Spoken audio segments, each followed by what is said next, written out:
ओम शांति। आज बाबा के 29 अप्रैल 2021 के साकार मधुर महावाक्य हैं। आज सतगुरुवार, वरदानी दिवस।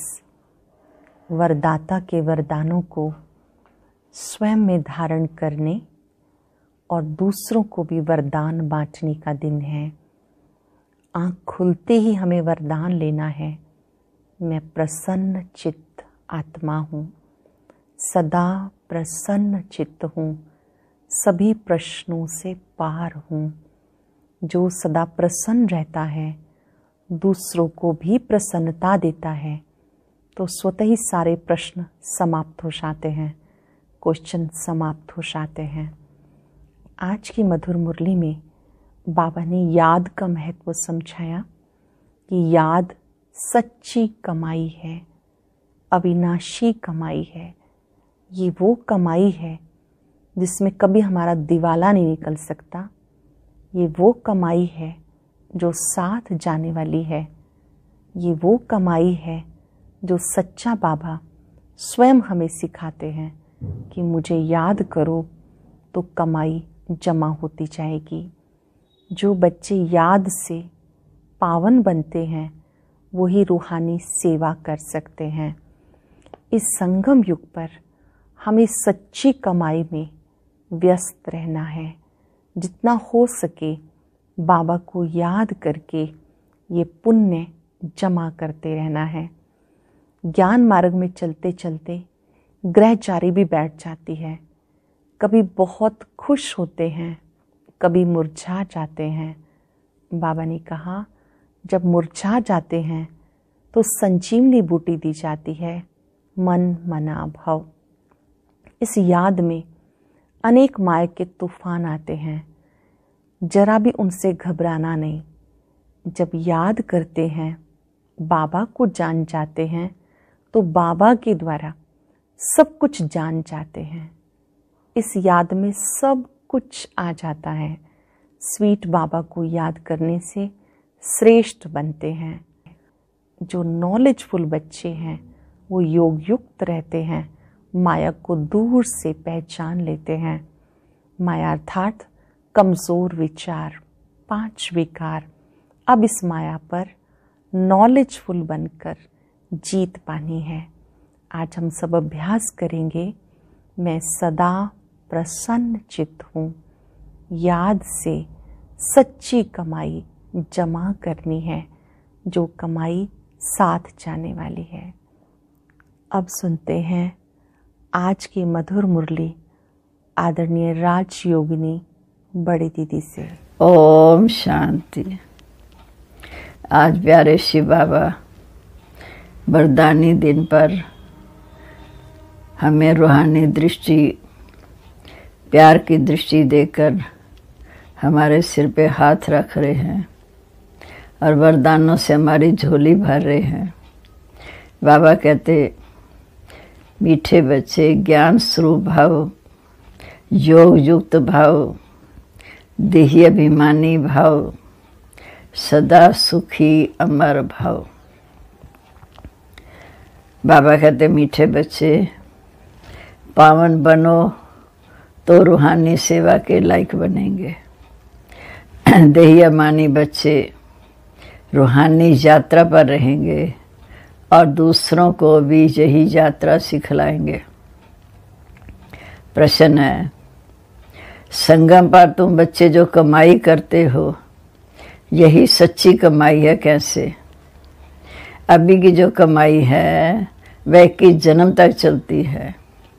इसका कभी दिवाला नहीं निकलता।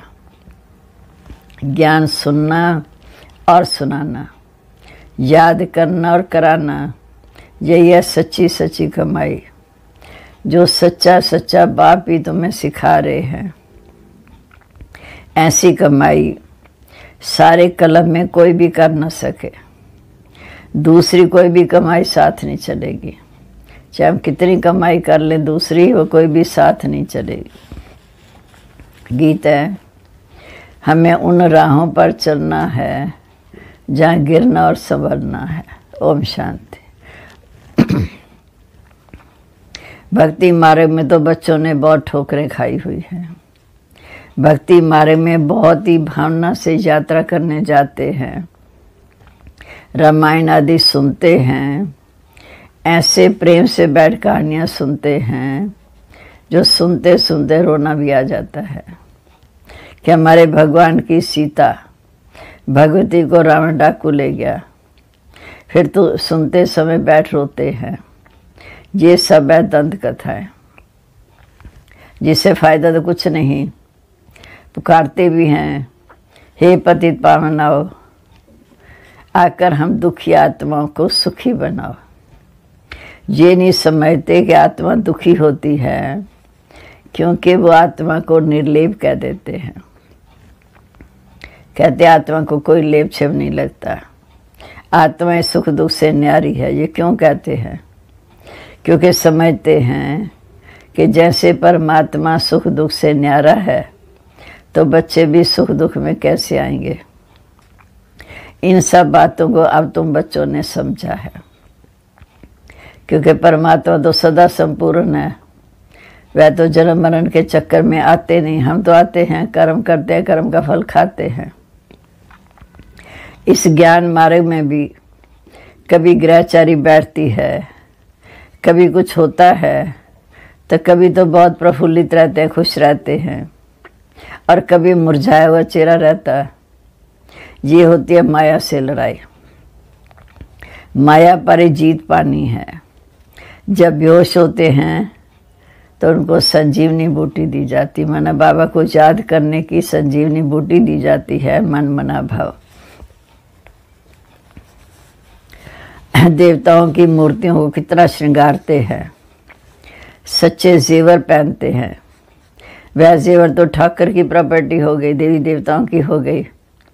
ठाकुर की प्रॉपर्टी सो पुजारी व ट्रस्टी की हो जाती है। तुम बच्चे जानते हो, हम चेतन में बहुत हीरे जवाहरातों से सजे हुए थे। जब हम सतयुग में थे तो बहुत सच्चे हीरे जवाहरातों से सजे हुए थे। अब जब पुजारी बनते हैं तो भी जेवर पहनते हैं। अब कुछ भी नहीं है।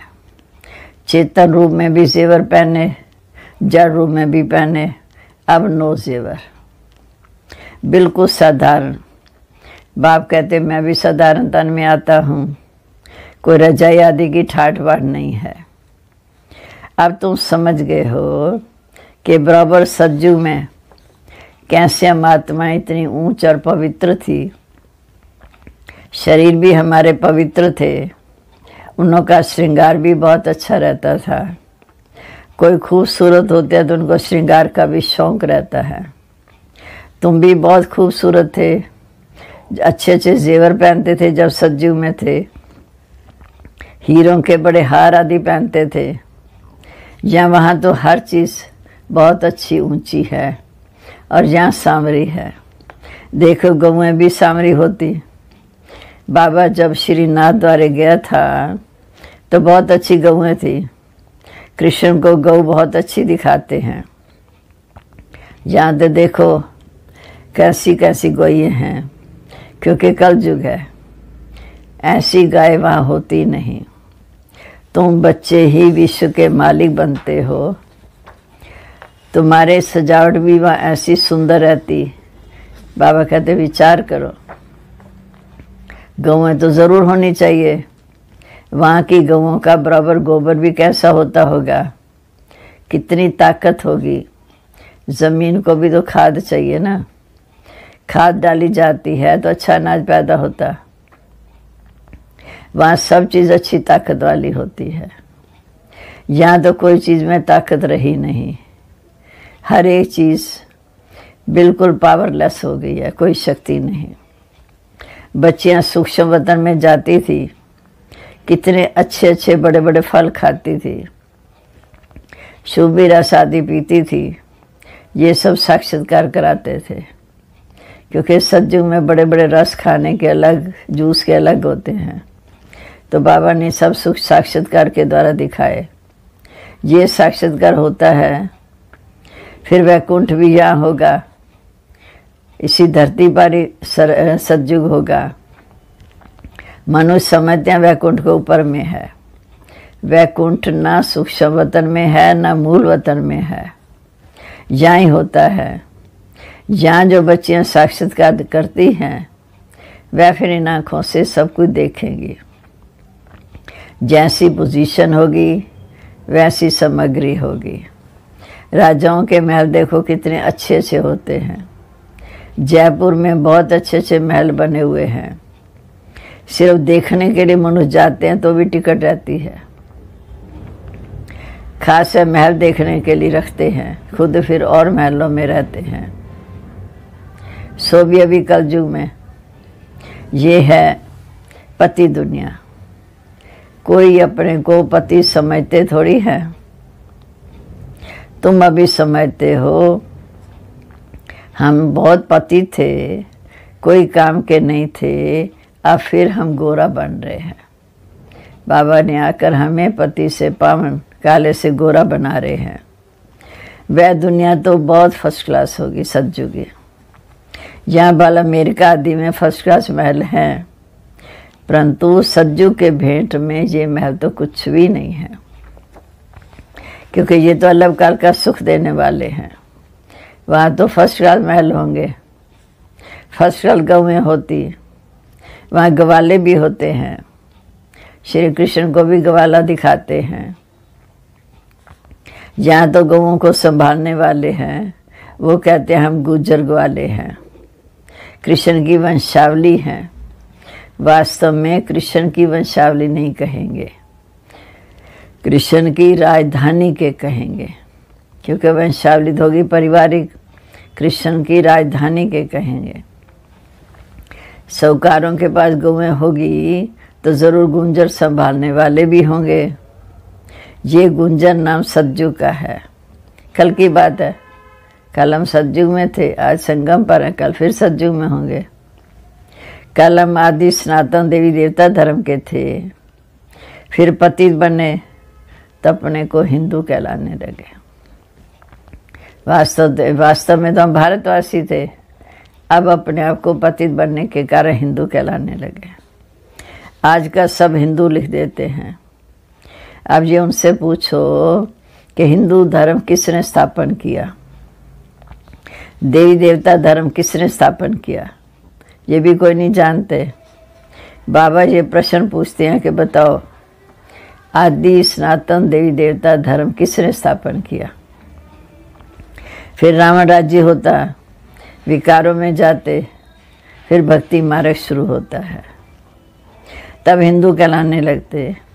अभी अपने को कोई देवता कह नहीं सकते, क्योंकि हमारे अंदर दैवी गुण दैवी लक्षण अभी नहीं है। रावण ने विश्व बनाया, फिर बाप आकर वाइसलेस निर्विकारी बनाते हैं। तो बाप समझाते तुम ही सत्व प्रधान थे, अब तुम ही 84 जन्मों का चक्कर लगाए तमो प्रधान बने हो। सत्व प्रधान को पावन, तमो प्रधान को पतित कहा जाता है, क्योंकि आत्मा में धीरे धीरे खाद विकारों की खाद पड़ी है। फिर आत्मा को सत्व प्रधान बनाना है। जितना याद में रहेंगे उतना पवित्र बनते जाएंगे, नहीं तो कम पवित्र बनेंगे। पापों का बोझा सिर पर रह जाएगा। याद नहीं करेंगे, पवित्र नहीं बनेंगे तो पापों का बोझा सिर पर रह जाएगा। आत्माएं तो सभी पवित्र होती हैं, परंतु हर एक का पाठ अपना अपना है। सबका एक जैसा पाठ हो ना सके। सबसे ऊंच बाबा का पाठ,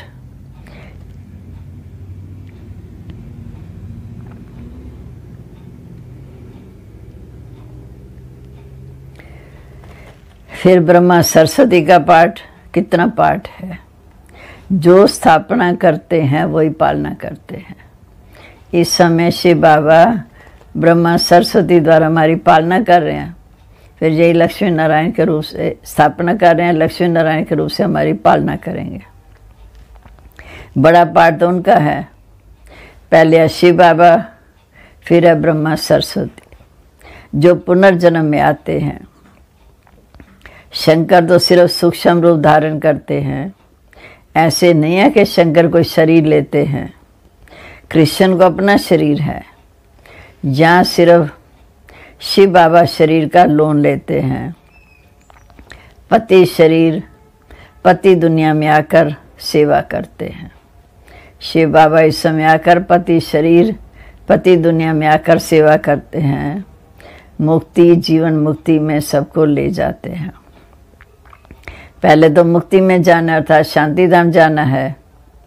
नॉलेजफुल एक ही बाप है जो पतित पावन है, उनको ही कहते हैं शिव बाबा। शिव बाबा शंकर को बाबा कहना शोभेगा नहीं, शंकर को बाबा कहना शोभेगा नहीं। शिव बाबा अक्षर बहुत मीठा, बहुत प्यारा है।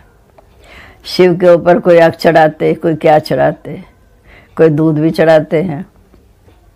अक धतूरा अर्थात विषैली चीज़ें चढ़ाते हैं ताकि हम पावन बन जाएं, और कोई दूध भी चढ़ाते हैं। दूध इतना चढ़ाते हैं जो पानी में थोड़ा दूध दर्शाते हैं कि हम इतने पतित हैं, इतनी हमारे अंदर दूध जैसी पवित्रता है। बाप बच्चों को अनेक प्रकार की समझानी देते रहते हैं। बच्चों के लिए समझाया जाता है सारा मदार है योग पर, योग से तुम्हारे विकर्म विनाश होंगे, और योग वाले को ही इस ज्ञान की अच्छी धारणा होगी। अपनी धारणा में चलते रहेंगे, क्योंकि स्वयं धारण करेंगे तब दूसरों को भी सुनाना पड़ता है। यह है नई बात। भगवान ने जिन्हों को डायरेक्ट सुनाया, उन्होंने सुना, फिर ये ज्ञान प्रायलोप हो जाएगा। जब हमारे अंदर वर्षे का संस्कार आ जाएगा तो ये ज्ञान प्रायलोप हो जाएगा। अभी बाप तुमको जो सुनाते हैं वह अभी तुम सुनते हो, अभी धारण करते हो, फिर तो प्रारब्ध का पाठ बजना शुरू हो जाएगा। ज्ञान सुनना और सुनाना ये अभी का है। सतयुग में ये पाठ नहीं होगा।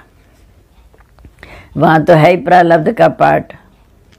यहाँ तो मनुष्य बैरिस्ट्री पढ़ते हैं, फिर बैरिस्टर बन कमाते हैं, और ये कितनी बड़ी कमाई है।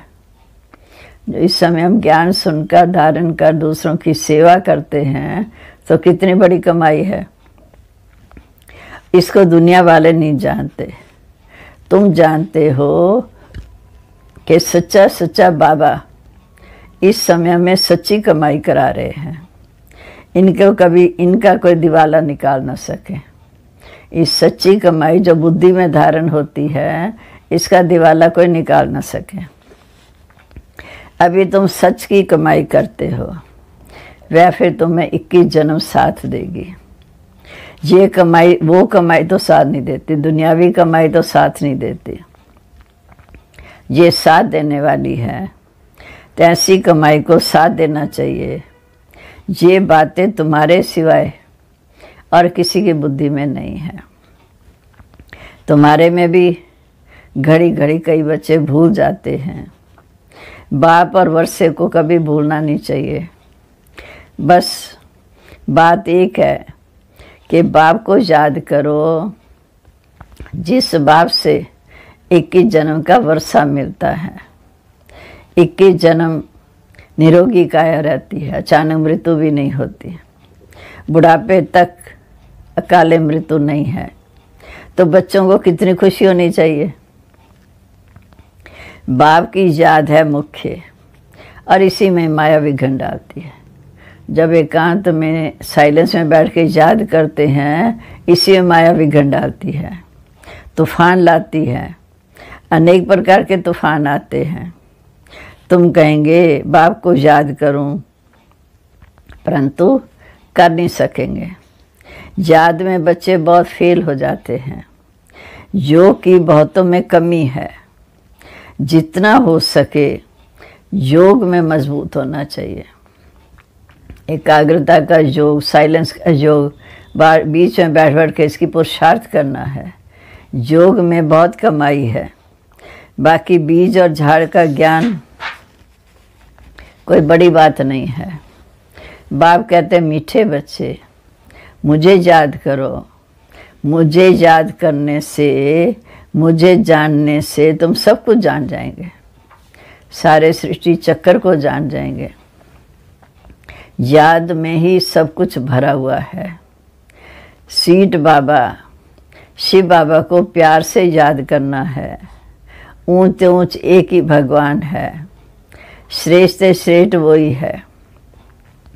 ऊंच ऊंच वर्षा देते अभी किस जन्म के लिए। क्या कहते, सदा सुखी अमर भव। तुम अमरपुरी के मालिक बनते हो। तो ऐसे बाप को कितना प्यार से याद करना चाहिए। अगर बाप को याद नहीं करेंगे तो और सब कुछ याद आएगा, दुनियावी बातें याद आएंगी, बाप को याद नहीं करेंगे तो। अच्छा, मीठे मीठे सिकलते बच्चों प्रीत, माता पिता बाप दादा का याद प्यार, गुड मॉर्निंग। रूहानी बाप की रूहानी बच्चों को नमस्ते। रूहानी बच्चों की रूहानी बाप दादा को नमस्ते। नमस्ते बाबा, गुड मॉर्निंग। शुक्रिया बाबा, शुक्रिया। कितनी ऊंची मंजिल पर ले जाते हैं, वरदानों से भरपूर करते हैं, कितना हमें शक्ति भर के हमारा जीवन श्रेष्ठ बनाते हैं। अभय धारणा के लिए मुख्य सार। पहली पॉइंट है, ये ईश्वरी जीवन बहुत बहुत अमूल्य है।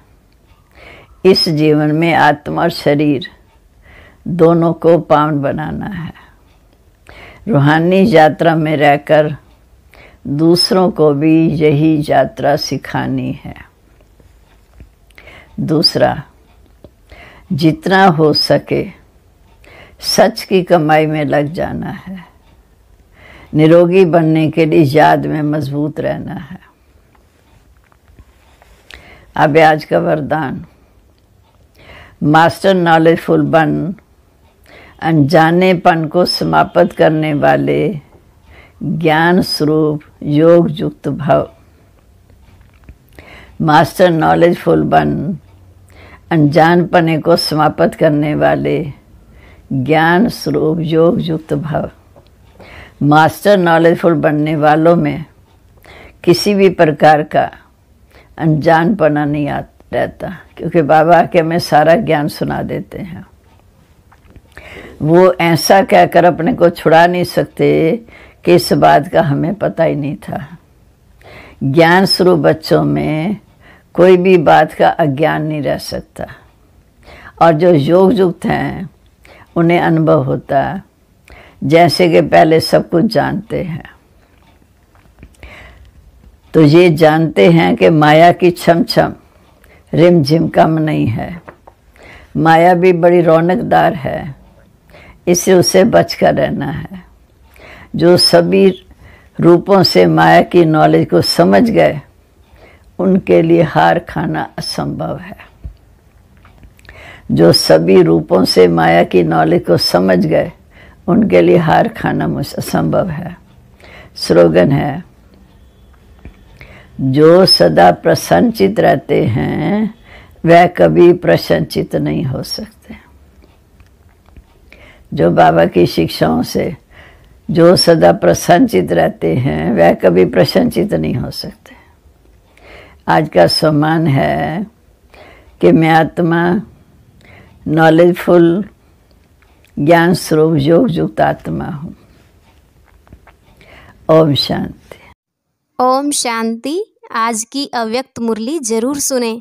उसके लिए ऊपर दिए गए बॉक्स को टच करें।